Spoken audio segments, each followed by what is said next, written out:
Hi, this is Vikram. Welcome to RD math charger. दोस्तों, आज हम बातें करने वाले हैं इस वीडियो में अवतल दर्पण की, यानी कि कॉन्केव मिरर की बातें करने वाले हैं और इससे जुड़े हुए जो इंपॉर्टेंट पॉइंट हैं उन सभी पॉइंटों को जानने वाले हैं। वीडियो में आप अंत तक बने रहिएगा। यदि इससे पहले वाला पार्ट यदि दर्पणों का आपने नहीं देखा है तो डिस्क्रिप्शन बॉक्स में इसका लिंक दिया हुआ है, वहां से आप उस फर्स्ट वाले पार्ट को भी देख सकते हैं। तो चलो दोस्तों, वीडियो को स्टार्ट करते हैं। तो सबसे पहले बातें करते हैं अवतल दर्पण की। फर्स्ट बात तो हमारे पास ऐसे आती है कि जो दर्पण होते हैं, दर्पण दो प्रकार के होते हैं। एक तो होता है समतल मिरर, प्लेन मिरर जिसे कहा जाता है, और दूसरे वाला आता है गोलीय दर्पण, स्फेरिकल मिरर, गोलीय दर्पण। और ये गोलीय दर्पण भी दो प्रकार के होते हैं। एक तो होता है उत्तल दर्पण और सेकंड वाला होता है अवतल दर्पण। सेकंड वाला होता है अवतल दर्पण। हमने उत्तल दर्पण की बातें ऑलमोस्ट पहले कर चुके हैं, जो हमारा फर्स्ट पार्ट था दर्पणों का। यदि आपने नहीं देखा है अभी तक तो डिस्क्रिप्शन बॉक्स में उसका लिंक दिया हुआ है, वहां से इस फर्स्ट पार्ट को भी आप देख सकते हो। तो आज बातें करने वाले हैं किसकी? अवतल दर्पण की बातें करने वाले हैं। तो अवतल दर्पण किस दर्पण का प्रकार होता है? गोलीय दर्पण का प्रकार होता है। तो एक पॉइंट तो आपको यहां से ऐसे पता रखना है कि जो अवतल दर्पण होता है, ये अवतल दर्पण किसका प्रकार होता है? गोलीय दर्पण का प्रकार होता है। नेक्स्ट पॉइंट हमें जानना है कि जो अवतल दर्पण होता है, अब देखो यहां से एक बात आपको पहले से ही पता होनी चाहिए कि जो दर्पण होता है, ये दर्पण परावर्तन के सिद्धांत पे काम करता है, जबकि जो लेंस होता है, ये लेंस अपवर्तन के सिद्धांत पे काम करता है। ऐसा क्यों हो पाता है? क्योंकि दर्पण में सिर्फ एक ही पृष्ठ कारगर होती है, एक ही पृष्ठ काम करती है, और दूसरी पृष्ठ पर किसी अपारदर्शी पदार्थ की लेप चढ़ी हुई होती है, जैसे कि चांदी हो गई, एल्यूमिनियम हो गई। इसी कारण दर्पण हमेशा एक ही पृष्ठ काम करता है दर्पण में, और दर्पण हमेशा परावर्तन के सिद्धांत पे कार्य करता है। नेक्स्ट, लेंस में दो पृष्ठ काम करते हैं, क्योंकि लेंस पारदर्शी होता है जबकि दर्पण अपारदर्शी होता है। अपारदर्शी होने के कारण दर्पण परावर्तन के सिद्धांत पे काम करता है, जबकि लेंस पारदर्शी होने के कारण ये अपवर्तन के सिद्धांत पे काम करता है। तो चलो अवतल दर्पण की परिभाषा देखें। तो अवतल दर्पण की परिभाषा क्या दे सकते हैं? जैसे कि जो गोलीय दर्पण होते हैं, ये गोलीय दर्पण किसी गोले को काटकर बनाए जाते हैं, और इसके अब देखो ये गोले के दो हिस्से हो गए आपके पास, एक तो इधर वाला हिस्सा हो गया, एक इधर वाला हिस्सा हो गया।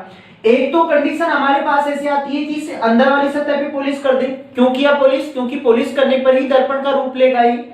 और एक हमारे पास कंडीशन ऐसे आती है कि इसके बाहर वाली सतह पे लेप कर दिया जाए। अब तो यहां से हम देखें तो यहां से दो प्रकार की चीजें प्राप्त हो गई हमारे को। दोनों में डिफरेंट है कुछ, कि एक का तो जो उभरा हुआ भाग है ये पॉलिश के बगैर है, और एक दूसरा वाला जो हो गया इसके अंदर वाली सतह पे पॉलिश नहीं किया हुआ हमने। तो दोनों अलग अलग तरीके से काम करते हैं। ये जो होता है, ये तो होता है उत्तल दर्पण, जबकि जो इधर वाली कंडीशन हमारे पास जो प्राप्त हुई है उसे कहते हैं क्या? अवतल दर्पण।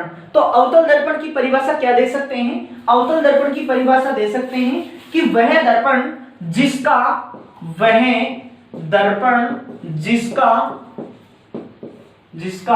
परावर्तक पृष्ठ का मतलब जिस पृष्ठ से प्रकाश की किरणों का परावर्तन होता है, परावर्तक पृष्ठ यदि धंसा हुआ होता है तो उसे कहा जाता है अवतल दर्पण। क्या कहा जाता है? अवतल दर्पण कहा जाता है। तो इसकी परिभाषा क्या दे सकते हैं? वह दर्पण जिसका परावर्तन सतह अंदर की तरफ धसी हुई हो, अंदर की ओर धसी हुई हो, तो उसे अवतल दर्पण कहा जाता है। क्या कहा जाता है? अवतल दर्पण कहा जाता है। अब यहां से आपको परिभाषा से एग्जाम्स में क्वेश्चन देखने को मिलता है कि जो अवतल दर्पण होता है, इस अवतल दर्पण में परावर्तक सतह अंदर की तरफ धसी हुई होती है या बाहर की तरफ उभरी हुई होती है। तो यहां से आपने क्या जाना कि जो अवतल दर्पण होता है, इसकी परावर्तन जो सतह होती है वो अंदर की तरफ धसी हुई होती है। इसी कारण इसको क्या कहते हैं? अवतल दर्पण कहा जाता है। और इसको डायग्राम से भी देखा जा सकता है, वहां से भी हम इसकी परिभाषा को समझ सकते हैं। तो यहां से हमारे पास जो डायग्राम बनता है ये वाला बनता है। अब देखो इसकी जो बाहर वाली सतह है, इस बाहर वाली सतह पे तो हमने क्या किया है? पॉलिश किया है, जबकि काम कौन सी करेगी? पृष्ठ इसमें कारगर कौन सी होगी? अंदर वाली होगी, जो अंदर की तरफ धसी हुई है। तो इसमें ये वाली सतह कौन सी हो गई? परावर्तन सतह हो गई। अब परावर्तन सतह कौन सी होती है? वह सतह जिसे प्रकाश की किरणों का परावर्तन होता है। तो ये अंदर वाली सतह पे प्रकाश की किरणों का परावर्तन होगा, तो परावर्तन की सतह कौन सी होगी? अंदर की तरफ जो धसी हुई है। नेक्स्ट, इससे अलावा हमारे को कुछ और इंपॉर्टेंट पॉइंट पता होनी चाहिए इससे रिलेटिव, कि इसमें वक्रता केंद्र क्या होता है, ध्रुव या पोल क्या होता है। तो देखो, हमने जैसे कि इसको दर्पण को इससे पहले काटने से पहले किसी ना किसी गोले का भाग रहा होगा, तो उस गोले का केंद्रक तो जो होता है ना, उस केंद्र को कहते हैं वक्रता केंद्र। क्या कहते हैं? वक्रता केंद्र कहा जाता है। वक्रता केंद्र कहा जाता है। तो यहां से आपको एआरपी के पेपर, जो आरआरबी के पेपर लास्ट ईयर लगे हैं, वहां से आपको परिभाषाएं पूछी हुई हैं कि वक्रता केंद्र किसे कहा जाता है। तो किसे कहा जाता है? किसी भी दर्पण का जो गोला था, उस गोले के केंद्र को क्या कहते हैं? वक्रता केंद्र कहते हैं। नेक्स्ट आता है ध्रुव या पोल, कि ये जो दर्पण हो गया, इस दर्पण में दो पृष्ठ है, तो इधर वाला पृष्ठ है, एक इधर वाला पृष्ठ है। उधर वाले पृष्ठ पे तो काम नहीं होता है, क्योंकि उसपे तो क्या चढ़ी हुई है? पॉलिश चढ़ी हुई है। तो ये जो दर्पण का जो पृष्ठ है, इस दर्पण के पृष्ठ का जो केंद्र बिंदु होता है, इस केंद्र बिंदु को कहा जाता है ध्रुव या पोल। क्या कहा जाता है? ध्रुव या पोल कहा जाता है। तो यहां से आपने सेकंड पॉइंट जाना कि ध्रुव या पोल का किसे कहा जाता है। अब वक्रता केंद्र और ध्रुव को मिलाने वाली जो सीधी रेखा होती है, इस सीधी रेखा को कहा जाता है मुख्य अक्ष। क्या कहा जाता है? मुख्य अक्ष कहा जाता है। दोबारा से परिभाषा बता दूं मैं आपको इसकी, कि वक्रता केंद्र और ध्रुव को मिलाने वाली जो सीधी रेखा होती है, सीधी रेखा को कहा जाता है मुख्य अक्ष कहा जाता है। नेक्स्ट, यहां तो क्या है? वक्रता केंद्र जिसे सी से प्रदर्शित किया जाता है। ये वाला प्रश्नों का केंद्र बिंदु जिसे ध्रुव या पोल कहा जाता है, इसे पी से लिखा जाता है। अब वक्रता केंद्र और जो ध्रुव हो गया, इस ध्रुव का जो सेंटर बिंदु होता है, सेंटर बिंदु को कहा जाता है फोकस बिंदु। क्या कहा जाता है? इसको कहा जाता है फोकस बिंदु।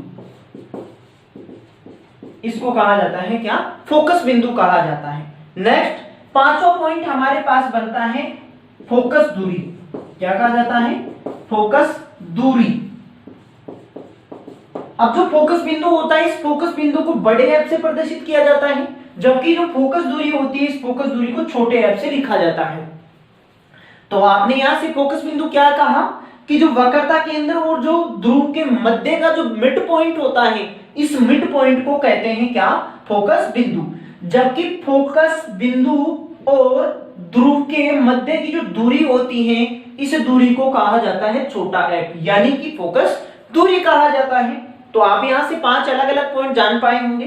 वक्रता केंद्र, जो दर्पण हो गया, इस दर्पण की गोले का जो केंद्र बिंदु होता है, इसको वक्रता केंद्र कहते हैं। नेक्स्ट पॉइंट, ध्रुव या पोल, कि दर्पण का जो पृष्ठ हो गया, इस पृष्ठ के सेंटर बिंदु को कहा जाता है ध्रुव या पोल। नेक्स्ट, मुख्य अक्ष, कि जो सी और पी को मिलाने वाली जो सीधी रेखा होती है, सीधी रेखा को कहते हैं क्या? मुख्य अक्ष कहते हैं। फोकस बिंदु, सी और पी का जो मिड पॉइंट होता है, इसको कहते हैं एफ, यानी कि फोकस बिंदु कहते हैं। नेक्स्ट, फोकस दूरी, एफ और पी के जो बीच की जो दूरी होती है, इस बीच की दूरी को कहते हैं क्या? एफ कहते हैं। अब यहां से आपको ध्यान देने योग्य बात है क्या, कि हम जो अवतल जो दर्पण हो गया, कॉनकेव जो मिरर हो गया, इस मिरर पे कहीं से भी प्रकाश की किरणें आ जाए, जैसे कि मैंने अनंत से कोई प्रकाश की किरणें लाई इस पे, तो लाने के पश्चात ये कहां से गुजरेंगी? फोकस बिंदु से गुजरेंगी। नीचे से भी लेके आए तो नीचे से भी कहां गुजरेंगी? यहां से गुजरेंगी। यहां से भी ये प्रकाश की किरण गुजारा तब भी फोकस बिंदु से गुजरेगी, इधर से गुजारा तब भी ये फोकस बिंदु से गुजरेगी। अब यहां से हमारे पास क्या थ्योरी निकल के आती है कि जो अवतल जो दर्पण हो गया, ये अवतल दर्पण हमेशा प्रकाश की किरणों को एक बिंदु पर एकत्रित करता है, और वह दर्पण जो प्रकाश की किरणों को एक बिंदु पर एकत्रित करता है, उस दर्पण को कहते हैं कौन सा दर्पण? अभिसारी दर्पण। कौन सा दर्पण? अभिसारी दर्पण कहा जाता है। तो यहां से इसका नेक्स्ट आपके पास पॉइंट है क्या, कि अभिसारी दर्पण क्यों कहा जाता है। तो यहां से हमारे को नेक्स्ट पॉइंट पता रखना है किसका? अभिसारी दर्पण का। अभिसारी दर्पण, अभिसारी दर्पण क्यों कहा जाता है? कि यह प्रकाश की किरणों को एक बिंदु पर एकत्रित करता है, एक बिंदु पर एकत्रित करने के कारण ही इस दर्पण को कहते हैं अभिसारी दर्पण। जबकि हमारे पास एक उत्तल दर्पण आया था, इस उत्तल दर्पण में हमने ऐसे कहा था कि ये जो दर्पण होता है, ये दर्पण प्रकाश की किरणों को हमेशा फैलाने का काम करता है। इस कारण इस दर्पण को कहा जाता है कौन सा दर्पण? अपसारी दर्पण। कौन सा दर्पण कॉल किया जाता है इसे? अपसारी दर्पण कहा जाता है। अब यहां से आप अलग अलग चीजें, दो अलग अलग चीजें जान पाए हो क्या? कि वह दर्पण जो प्रकाश की किरणों को एक बिंदु पर एकत्रित करता है उसे क्या कहते हैं? अभिसारी। और वह दर्पण जो प्रकाश की किरणों को फैलाता है उसे क्या कहते हैं? अपसारी कहा जाता है। चलिए तो नेक्स्ट इसके आगे के पॉइंटों को और देखते हैं।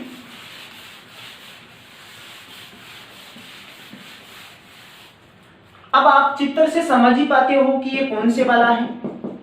अब चित्र से आप समझ पाते हो कि कौन सा है? कॉनकेव मिरर है, अवतल दर्पण है। और अवतल दर्पण में आपने अलग अलग पॉइंट जाने कि ये तो क्या होता है? पी ध्रुव या पोल होता है। यहाँ क्या होता है? फोकस बिंदु होता है। यहाँ क्या होता है? वक्रता केंद्र होता है। और हमेशा दर्पणों में एक ही पृष्ठ काम करता है। एग्जाम्स में जो एएलपी के जो पेपर लगे हुए वहां डायरेक्टली आपको क्वेश्चंस पूछे हुए हैं कि जो दर्पण होते हैं इस दर्पणों में कितने पृष्ठ काम करते हैं? एक ही पृष्ठ काम करता है, जबकि जो लेंस होते हैं इन लेंसों में दोनों पृष्ठ काम करते हैं। और दर्पण हमेशा अपारदर्शी होते हैं, लेंस हमेशा पारदर्शी होते हैं। दर्पण हमेशा परावर्तन के सिद्धांत पे काम करते हैं, जबकि लेंस हमेशा अपवर्तन के सिद्धांत पे काम करते हैं। ये पॉइंट आपको एग्जैक्टली ऐसे कैसे पता रखना है? डायरेक्टली एग्जाम्स में क्वेश्चंस यहां से बनते हैं आपके पास। तो चलो तो नेक्स्ट पॉइंटों को और देखते हैं हम। अब जो अवतल दर्पण हो गया, इस अवतल दर्पण में आपको क्या पता रखना है कि अवतल दर्पण की समता ऋणात्मक होती है। क्या? अवतल दर्पण की समता, अवतल दर्पण की समता क्या होती है? ऋणात्मक होती है, माइनस में होती है, ऋणात्मक होती है। यहां से भी एग्जाम्स में क्वेश्चन देखने को मिलते हैं कि जो अवतल दर्पण होता है इस अवतल दर्पण की समता कैसी होती है? ऋणात्मक। जबकि उत्तल जो दर्पण होता है, उत्तल दर्पण की समता आपने पीछे वाले पार्ट में जाना होगा कि उसकी समता धनात्मक होती है। नेक्स्ट पॉइंट क्या पता रखना है इसका? कि जो अवतल जो दर्पण होता है इस अवतल दर्पण की समता, तो एक बात तो आपने जाना क्या कि जो अवतल दर्पण होती है इस अवतल दर्पण की समता कैसी होती है? ऋणात्मक होती है। जबकि जो नेक्स्ट पॉइंट होता है इसका, नेक्स्ट पॉइंट हम उठाते हैं किससे? उठाते हैं इसका क्या कि जैसे कि मान लो कि इधर से कोई प्रकाश की किरणें आई, आने के पश्चात मुख्य फोकस से गुजरेंगी, एक और फोकस, एक जो प्रकाश की किरण एक और लाई हमने, यहां से परावर्तन होने के बाद कहां से निकल गई? फोकस बिंदु से निकल गई। अब कोई भी लेंस या दर्पण होता है, इस लेंस या दर्पण पर चित्र बनाने के लिए, इमेज बनाने के लिए कम से कम कितनी प्रकाश की किरणों की आवश्यकता होती है? 2 प्रकाश की किरणों की आवश्यकता होती है, क्योंकि ये दोनों प्रकाश की किरणें जहां एक दूसरे को काटती हैं वहां हमेशा उस वस्तु की चित्र बनती है। तो यहाँ चित्र कहां बन रहा है? फोकस बिंदु पर बन रहा है। अब आपको पता रखना है कि जो अवतल जो दर्पण होता है इस अवतल दर्पण की प्रॉपर्टी में इसमें किस किस प्रकार के चित्र बनते हैं। तो जैसे कि मान लो इधर ही ऑब्जेक्ट था हमारा, वस्तु किधर थी? इधर, क्योंकि प्रकाश की किरणें इधर से आ रही है, वस्तु किधर है? इधर। और इमेज भी दर्पण के इधर ही बन रहा है, वो हमेशा वास्तविक चित्र बनते हैं। कैसे बनते हैं? वास्तविक चित्र बनते हैं, वास्तविक चित्र बनाएगा।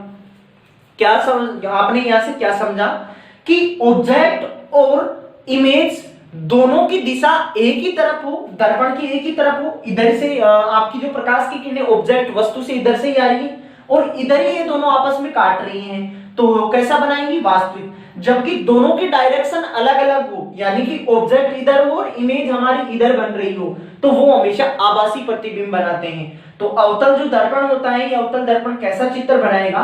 वास्तविक चित्र बनाएगा। और नेक्स्ट इसकी प्रॉपर्टी में हम पढ़ें तो आप यहां से इसे पता रख सकते हो कि जो दर्पण या जो लेंस प्रकाश की किरणों को एक बिंदु पर एकत्रित करता है वो हमेशा बड़ा इमेज बनाएगा, बड़ा चित्र का निर्माण करेगा। कैसा बनाएगा? बड़ा बनाएगा। तो यहां से आपने क्या समझा कि वास्तविक चित्र बनाएगा और कैसा बनाएगा? बड़ा बनाएगा।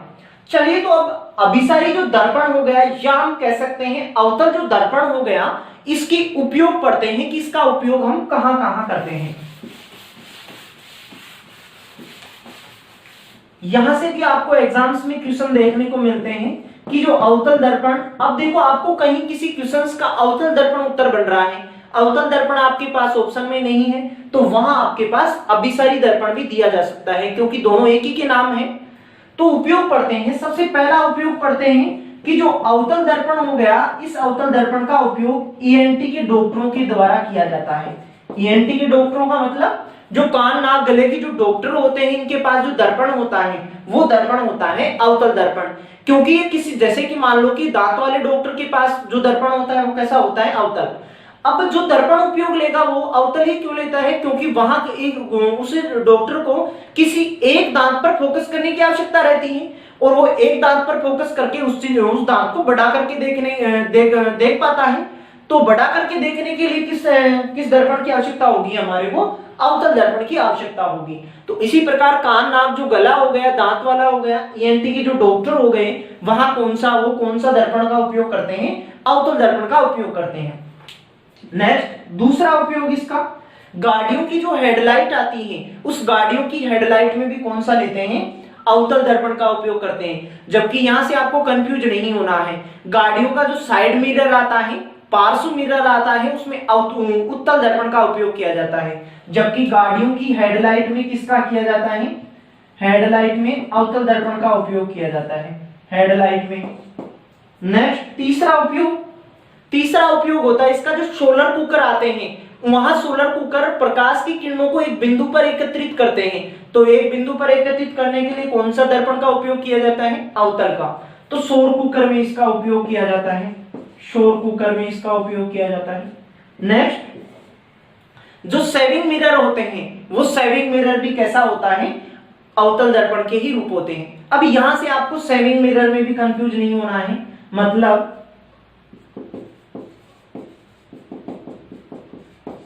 अब यहां से भी आपको कंफ्यूज नहीं होना है कि सेविंग मिरर में किस दर्पण का उपयोग करते हैं। देखो जो अधिकतर, जैसे कि हम घरों में जो उपयोग करते हैं, छोटे वाला शीशा, छोटे वाला जो दर्पण उपयोग करते हैं वो तो हमेशा समतल दर्पण का रूप होता है।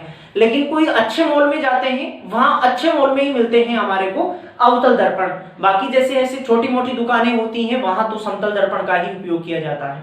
तो यहां से इसका उपयोग भी आप जान पाए होंगे। इस प्रकार उम्मीद करता हूं आपको वीडियो बहुत अच्छा लगा होगा। वीडियो अच्छा लगा हो तो इसको लाइक और शेयर करना नहीं भूलें। इसी प्रकार आप मेरे साथ इस चैनल पे बने रहिएगा। इस प्रकार मैं आपको यहां से बहुत से इंपॉर्टेंट क्वेश्चनों का भी इंपॉर्टेंट मैटर है वो आपको प्रोवाइड करवाने वाला हूं। तो यदि अभी तक आपने चैनल को सब्सक्राइब नहीं किया है तो चैनल को सब्सक्राइब करना नहीं भूलें। तो चलिए दोस्तों, नेक्स्ट वीडियो में आपसे बहुत जल्द मुलाकात करने वाला हूं। तब तक के लिए आप अपना ख्याल बनाए रखिएगा, स्वस्थ रहिएगा। धन्यवाद।